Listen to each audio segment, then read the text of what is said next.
Thank you for being here. Today's decision is astounding. The courts recognize that Julian is exposed to a flagrant denial of his freedom of expression rights, that he is being discriminated against on the basis of his nationality, an Australian, and that he remains exposed to the death penalty. And yet, what the courts have done have been to invite a political intervention from the United States to send a letter saying it's all okay. I find this astounding. 5 years into this case, the United States has managed to show the court that their case remains an attack on press freedom, an attack on Julian's life. What the courts haven't agreed to look at is the evidence that the United States has plotted to assassinate Julian, to kidnap him. Because if it acknowledges that, then of course he can't be sent to the United States.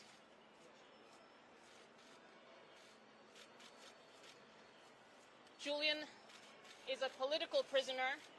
He is a journalist, and he is being persecuted because he exposed the true cost of war in human lives.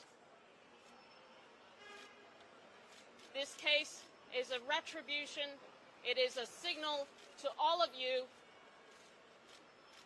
that if you expose the interests that are driving war, they will come after you. They will put you in prison and they will try to kill you. Julian is just a few days away from the 5th anniversary of his arrest and imprisonment in Belmarsh prison.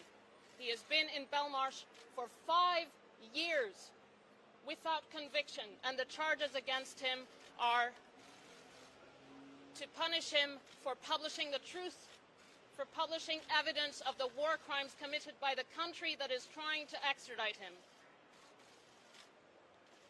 Now, the UK courts have invited the United States to issue assurances.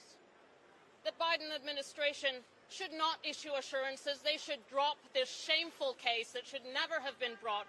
Julian should never have been imprisoned for a single day. This is a shame on every democracy. Julian is a political prisoner. He is a publisher, and he is being published for expressing his political opinion, for expressing freedom of the press in its purest form. Free Julian. I ask everyone to rally behind him and call for his freedom, call for the Biden administration to drop the case and support House Resolution 934 before the US Congress to drop this case. Thank you.